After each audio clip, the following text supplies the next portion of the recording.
Hello and welcome to another episode of Judge of Character. As always, I am your host, Steve. Well, folks, Halloween is just around the corner, which means this episode will be the last episode of my month-long Halloween extravaganza. We've had some good times, haven't we?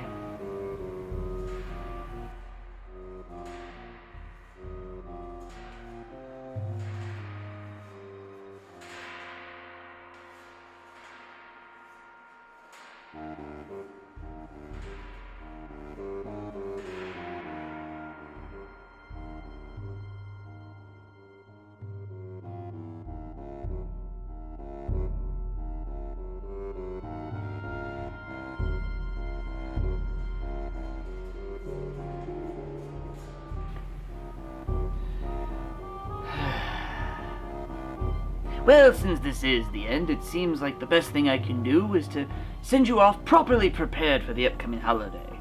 And I don't just mean the best ways to trick-or-treat or the best costumes to wear. No, I mean the best ways to survive a horror movie.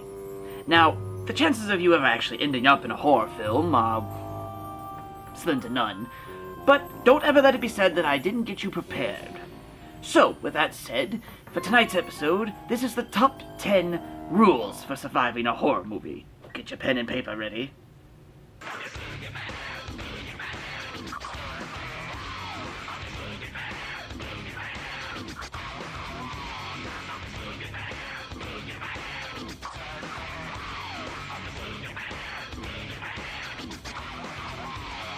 Number 10.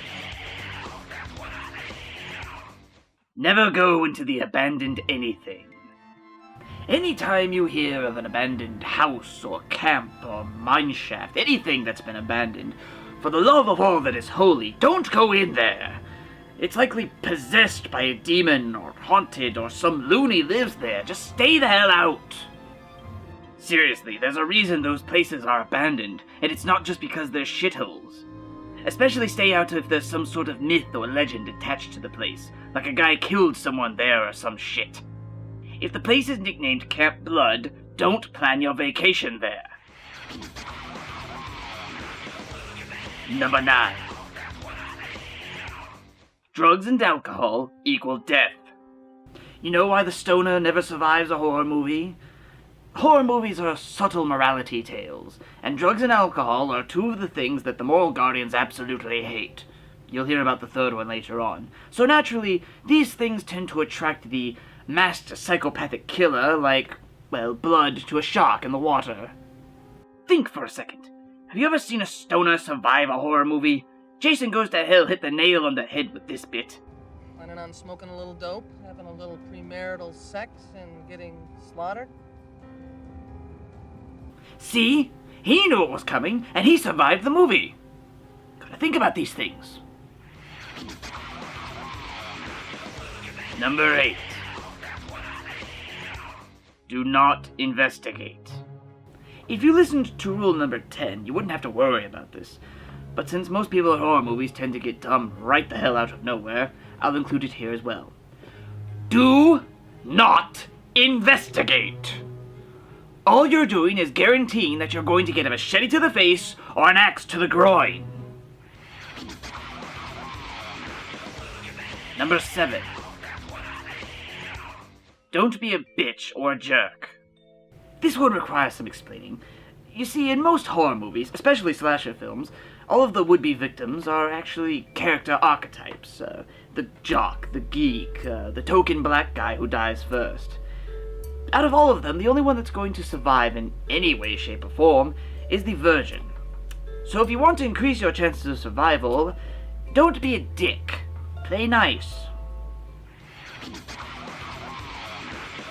Number 6. The call is coming from inside the house. Get the fuck out. This one is rather specific, but still bears mentioning. If you ever find yourself babysitting, or hell, just sitting at your house alone, and you start receiving strange phone calls that usually have someone talking about coming over, or they'll be over shortly, or just breathing heavily, here's a helpful hint. The calls are coming from inside the house. The killer is already in there with you. He's just fucking with you. Don't play along. Just run. Number 5. Do not build on ancient Indian burial grounds, or any cemetery, period. In fact, I wouldn't build a house anywhere within 50 miles of any cemetery anywhere. You're just asking for trouble. Not only that, but trying to sell your house when it's possessed by the spirits that you've pissed off is harder than trying to get gamers to go out in the sun. Number 4. Never say the killer is dead or that it's over. Those of you who watch horror movies know the power of the sequel, how it can seemingly bring the killer back to life no matter what kind of damage was done to him in the previous entry. Those of you who don't know, feel free to ignore this piece of advice. While you're getting hacked to pieces, the rest of us will be running off to the nearest military base that's heavily fortified with the latest in death-dealing machinery. Number 3.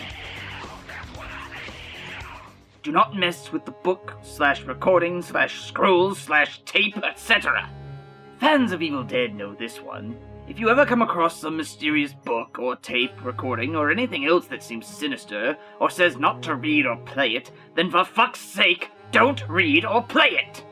The warning wasn't put there as a joke. Someone fucked up, summoned some eldritch abomination, found out they weren't having such a very good time with it, and decided to warn others. People like you. Idiots. Put the book down. Number 2.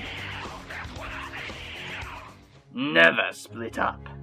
This is one that should be common fucking sense, and yet in every horror movie they do it.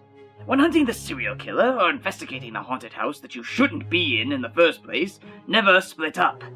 It just makes it easier for the killer to get you. Mind you, he's going to get your ass regardless, but at least make him work for it. And my number 1 rule for surviving a horror movie is no sex ever. Don't get me wrong, kids, I like the sex as much as anyone else, when I can get it. But in a horror movie, getting laid doesn't actually mean having sex. It means getting laid out by a 6-foot-tall, psychopathic, mask-wearing loony armed with sharp kitchen utensils. In every horror movie ever, if you see even the tiniest bit of titillating tit, they were a goner. If you bone, you get boned. If you fuck, you get fucked. The more skin you show, the more blood you spill. Simple as that. There is, however, an exception to this rule, and it could very well save your life. But only if you're a man. Sorry, ladies, we haven't quite figured out anything for you just yet, but we're working on it. Now, men, be paying close attention. Your life will depend on this. The best way to survive a horror movie is to show your penis. No, I'm being dead serious. Show your penis. Stop laughing! This is serious! The simple fact is that if you are in a horror movie, there's only so many things they can show. Obviously, boobs get a free pass because, well, boobs. But the male human reproductive organs are a serious no-no, and if one appears, it automatically becomes a porno, thus negating the possibility of death. As well as leading to some fun times. Bow chicka bow wow! So if you ever find yourself in a horror movie, simply whip out your manhood and watch as things fall in your favor. Just don't do it near any kids, or else you become a jerk and earn an immediate and well-deserved death. And that's it, folks. That ends my month-long Halloween extravaganza. I hope you had fun, Lord knows I did, and I certainly hope you enjoy your Halloween. Lord knows I will. As always, this is Steve, reminding all of you to stay in character, and to have a happy Halloween.